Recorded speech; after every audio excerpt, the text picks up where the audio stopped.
Hello people, how are you all. तो आज हम चैप्टर 3 कवर करने वाले हैं, meeting life challenges. See now, meeting life challenges जो है, इसमें सबसे पहले आपको ये जानना है कि व्हाट इज़ स्ट्रेस। स्ट्रेस क्या होता है। तो जो भी चैलेंजेस, प्रॉब्लम्स या डिफ़िकल्ट सर्कमस्टांसेस हमें मिलते हैं, उनकी वजह से हमें स्ट्रेस होता है। ठीक है। तो बेसिकली स्ट्रेस जो है ये एक रिस्पॉन्स है। आपको ये बात याद रखनी है, स्ट्रेस इज़ अ रिस्पॉन्स, वो स्टिमुलस नहीं है।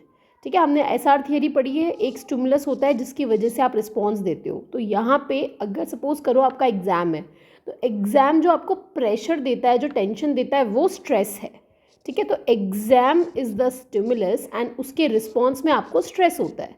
तो stress is not the stimulus, stress is always a response. तो फिर हम जो भी चीज़ आपको स्ट्रेस दे रही है, उस स्टिमुलस को हम कहते हैं स्ट्रेसर। तो यानी कि स्ट्रेसर इज़ द स्टिमुलस जिसकी वजह से आप रिस्पॉन्स में स्ट्रेस को एक्सपीरियंस करते हो। Now stress is not always bad, अच्छा भी हो सकता है, बुरा भी हो सकता है। अच्छे वाले स्ट्रेस का नाम है यू स्ट्रेस। जैसे कि एग्जाम से पहले थोड़ी बहुत टेंशन होनी चाहिए, अगर नहीं होगी तो आप पढ़ोगे ही नहीं।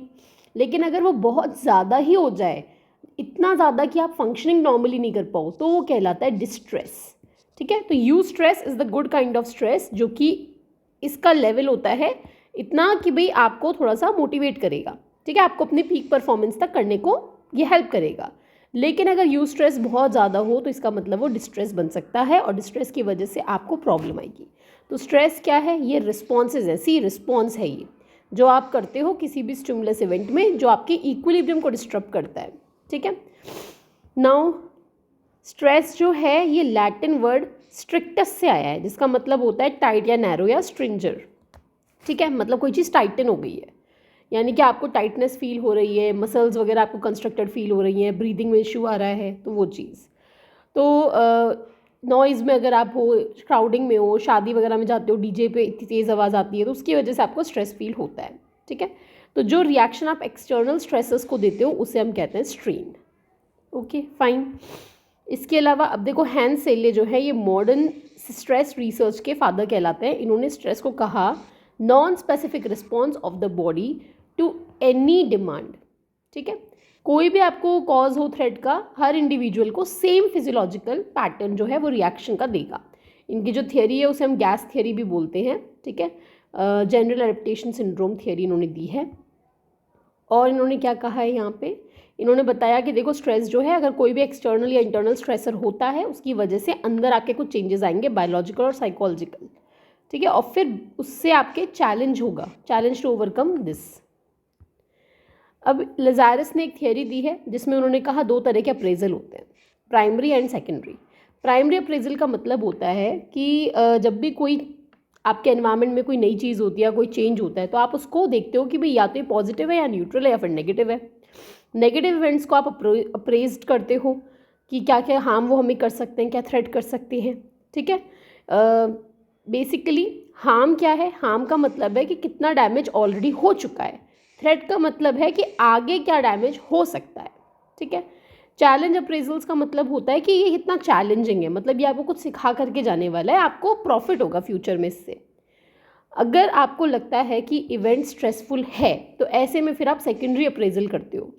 आप देखते हो कि मेरे पास क्या संसाधन है इसको कोप अप करने के लिए, मेरे पास क्या रिसोर्सेज हैं, क्या मैं इसको कर पाऊँगा, नहीं कर पाऊँगा। ये हर तरह के रिसोर्स हो सकते हैं, मेंटल, फिजिकल, पर्सनल, सोशल, ये सारी चीज़ें।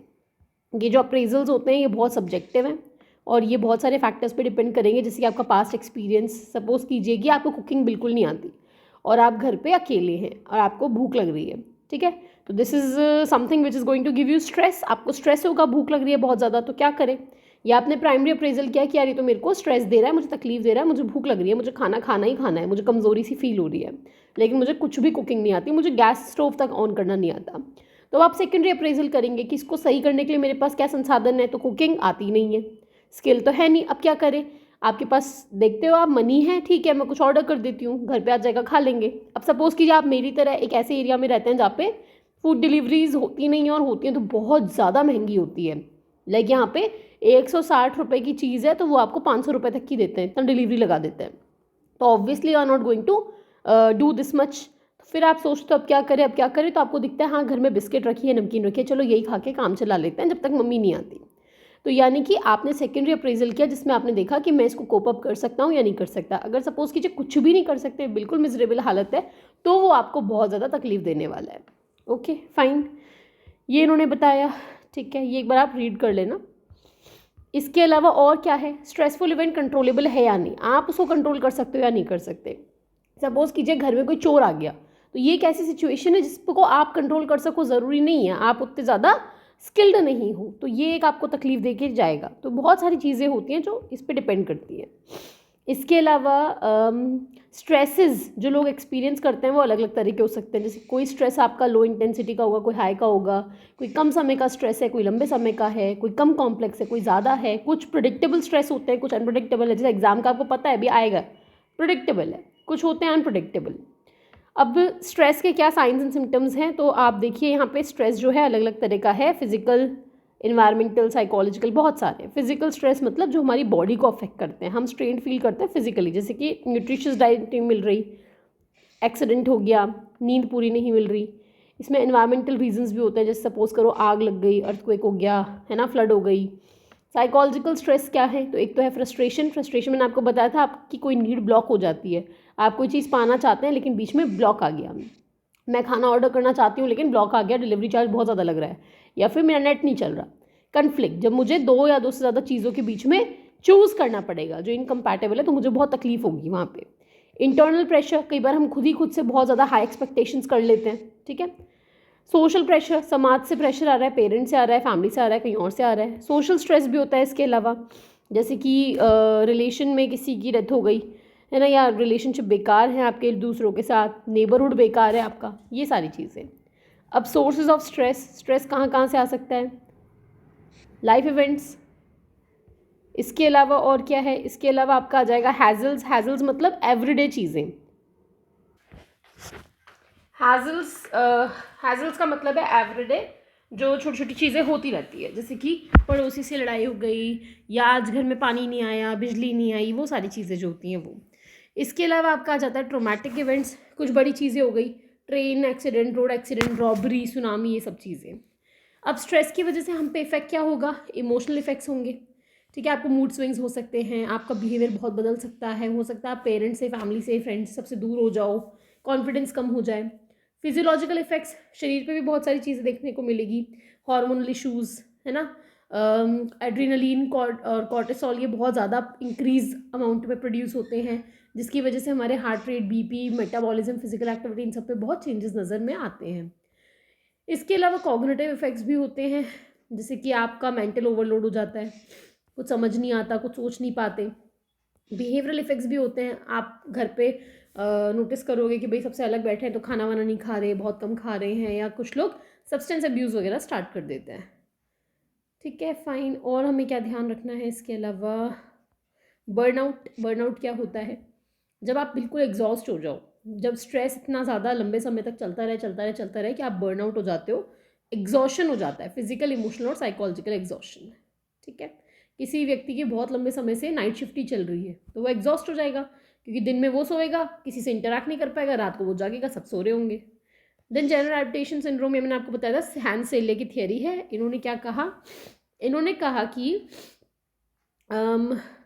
इन्होंने एनिमल्स पे स्टडी की, उनको high temperature, exercise, insulin injection, ऐसी कुछ कुछ चीज़ें दी लंबे समय के लिए, और देखा कि इसके अलावा इन्होंने पेशेंट्स को भी ऑब्जर्व किया जिन्हें इंजरी है या इलनेस है हॉस्पिटल में। इन्होंने देखा बॉडीली रिस्पॉन्स सबका सिमिलर होता है। इस पैटर्न का जनरल एडेप्टेशन सिंड्रोम। 3 स्टेज है, alarm reaction, resistance and exhaustion, ठीक है फाइन।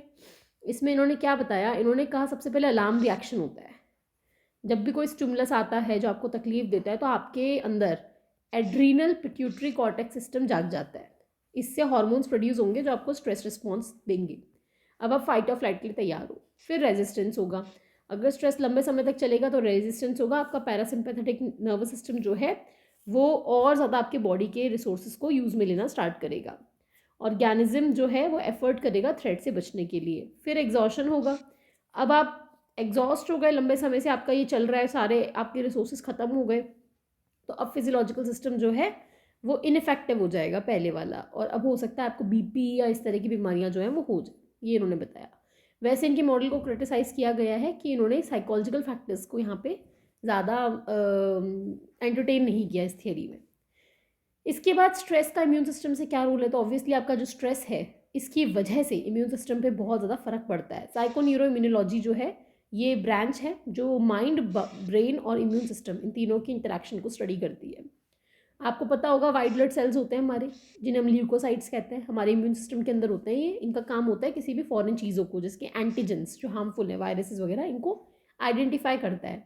इसके अलावा एंटीबॉडीज़ को भी ये प्रोड्यूस करता है जो कि हमारे को बचाती हैं एंटीजन से। तो बहुत सारे वाइट ब्लड सेल्स हैं इम्यून सिस्टम के अंदर, जैसे T cell, B cell, natural killer cell. T cell invaders को मारता है, T helper cell immunological activity को बढ़ाता है। टी हेल्पर सेल्स जो हैं, जब HIV का वायरस शरीर में आता है, ह्यूमन इम्यूनो डेफिशिएंसी वायरस, तो ये टी हेल्पर सेल्स को अटैक करता है। ये वायरस की वजह से आपको एड्स जो है, एक्वायर्ड इम्यूनो डेफिशिएंसी सिंड्रोम, ये वाला डिजीज़ हो सकता है। बी सेल्स एंटीबॉडीज़ बनाते हैं। नेचुरल किलर सेल्स जो हैं ये वायरसेस और ट्यूमर्स दोनों के लिए फाइट करते हैं, कैंसर वगैरह से फाइट करते हैं। ये फंक्शंस आपको याद रखने चाहिए। स्ट्रेस की वजह से एक नेचुरल किलर सेल होता है cytotoxicity, natural killer cell cytotoxicity को ये स्ट्रेस अफेक्ट करता है। इसकी वजह से आपको कैंसर होने के चांसेस ज़्यादा हैं, बिकॉज इसका काम क्या था, स्ट्रेस जो है ये आपको अफेक्ट कर रहा है NK सेल्स को, नेचुरल किलर सेल्स को, जिनका काम होता है आपको कैंसर से बचाना। तो अगर स्ट्रेस ज़्यादा होगा तो ये सेल्स ढंग से काम नहीं करेंगे, जिसकी वजह से कैंसर हो सकता है। डायरेक्टली नहीं, बट इनडायरेक्टली आपको वो अफेक्ट कर रहा है। इसके अलावा और क्या है, इसके अलावा लाइफस्टाइल का बहुत फ़र्क पड़ता है। अनहेल्दी लाइफस्टाइल है तो इससे भी आपका इम्यून सिस्टम वगैरह अफेक्ट होगा। जैसे कि कई बार क्या होता है, लोग ढंग से खाना नहीं खा रहे, कम सो रहे हैं, रात को देर देर तक जाग रहे हैं, अल्कोहल वगैरह ले रहे हैं, तो उससे पैथोजेंस को वो खुद को एक्सपोज कर रहे हैं। कोप कैसे करें, कोपिंग जो होती है डायनेमिक सिचुएशन स्पेसिफिक रिएक्शन है स्ट्रेस का, कैसे आप उससे कोप अप करेंगे। तो इसमें आपके एंडलर और पार्कर ने 3 कोपिंग स्ट्रैटेजी दी है। एक तो है टास्क ओरिएंटेड, जिसे आप प्रॉब्लम ओरिएंटेड भी कह सकते हो। इसमें हम कोशिश करते हैं उस सिचुएशन के बारे में जानने का और उस सिचुएशन से बचने का, ठीक है। इमोशन ओरिएंटेड स्ट्रैटेजी, इसमें हम अपने इमोशंस को कंट्रोल करने की कोशिश करते हैं। फिर है अवॉइडेंस, उस सिचुएशन को ही हम अवॉइड कर देते हैं जिसकी वजह से स्ट्रेस हो रहा है। लजारस और फॉकमैन ने भी कोपिंग के बारे में बात की है। उन्होंने कहा डायनेमिक प्रोसेस है, इंडिविजुअल ट्रेट नहीं है, ये डायनेमिक प्रोसेस है, कॉन्स्टेंटली चेंजिंग है ये। उनके अकॉर्डिंग जो है ये प्रॉब्लम फोकस्ड और इमोशन फोकस्ड है। जो मैंने बताया, प्रॉब्लम फोकस में आप प्रॉब्लम पर अटैक करोगे और इमोशन फोकस में आप अपने इमोशंस को चेंज करने की कोशिश करोगे। इसके अलावा स्ट्रेस मैनेजमेंट टेक्निक्स क्या हो सकती हैं, तो आप रिलैक्सेशन टेक्निक्स कर सकते हो, meditation, biofeedback, creative visualisation. CBT में स्ट्रेस इनोक्यूलेशन ट्रेनिंग, ये मिचन बॉम ने डेवलप किया है, बहुत अच्छा है मेथड। एक्सरसाइज कर सकते हैं। इसके अलावा और क्या कर सकते हैं, इसके अलावा स्ट्रेस रेजिस्टेंट पर्सनालिटी डेवलप करने की कोशिश करते हैं। तो ये कोबासा ने इसके बारे में बात की है, मैंने आपको बताया भी था अभी कुछ दिन पहले। इन्होंने हार्डीनेस के बारे में बताया। हार्डीनेस मतलब कुछ लोग ऐसे होते हैं जिन्हें कितना ही स्ट्रेस हो लेकिन उनको उससे फ़र्क नहीं पड़ता, इसे हम कहते हैं हार्डीनेस। इनको 3 C's होते हैं, commitment, control and challenge. Hardiness का मतलब है आप खुद के बारे में बहुत ज़्यादा एकदम ठोस हो जाते हो, पत्थर दिल हो जाते हो, आपको फ़र्क नहीं पड़ता। ये एग्जाम में पूछा था 3 C's के बारे में, कमिटमेंट, कंट्रोल एंड चैलेंज, ठीक है। इसके अलावा और क्या याद रखना है आपको, लाइफ स्किल्स जो हैं वो ज़रूरी हैं, असर्टिवनेस ज़रूरी है, टाइम मैनेजमेंट, राशनल थिंकिंग, तो ये सब आप रीड लगा लेना, इस पर क्वेश्चन नहीं आता। एक्सरसाइज ज्ञान आ गया, सोशल सपोर्ट, पॉजिटिव एटीट्यूड, बस that is it. I think yes, this is all about it. ये सारा आपको रीड लगाना है, ये सारा पढ़ना है, और अगर इसमें कोई डाउट है तो यू कैन आस्क। ओके, चलिए, बाय बाय, टेक केयर।